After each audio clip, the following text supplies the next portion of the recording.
Amistad and Harper Audio present American Identity in Crisis, Notes from an Accidental Activist by Kat Calvin. Read by Chanté Mccormick. To Gina, Emma, Marissa, Jennifer, Adam, Ms. Kat, Patsy, Lou, Chris B., Krista R., Maisha, Aisha, Carol, and Sean. We built this together. To Mom, for teaching me about Marion, Gloria, Mary, and the hundreds of other women who have changed the world. To my grandmother, Dorothy Costin Tompkins, for being the target my arrow is always pointing toward. Let us go forth to lead the land we love. John F. Kennedy, Inaugural Address, January 20th, 1961.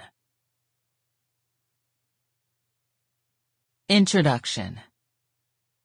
You cannot buy the revolution. You cannot make the revolution. You can only be the revolution. It is in your spirit, or it is nowhere.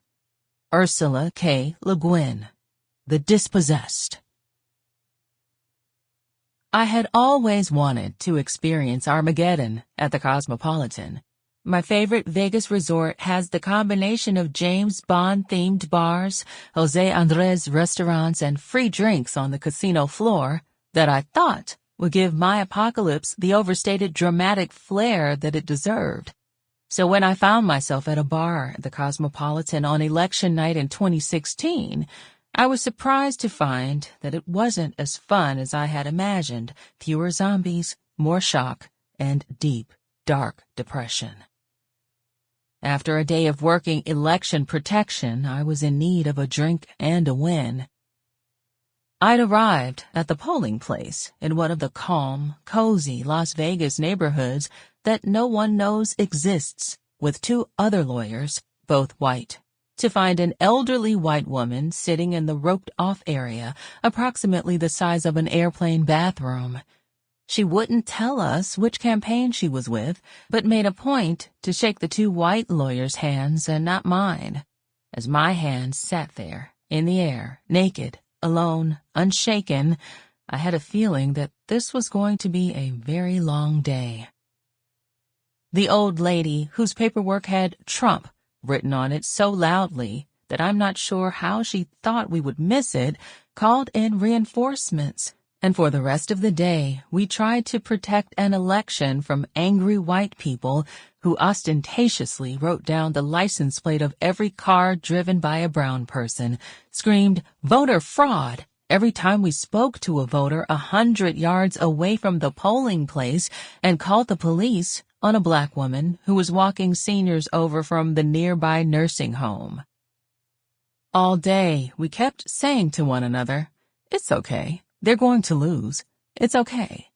We did our best to make people feel safe and reported every incident on the Democratic Party's less than perfect, but perfectly named, Voter Protection Reporting Program, LBJ. When I did voter protection in Ohio in 2008, I was at a mostly black polling place in Dayton, and when I arrived at 5 a.m. on Election Day, there was already a celebratory line.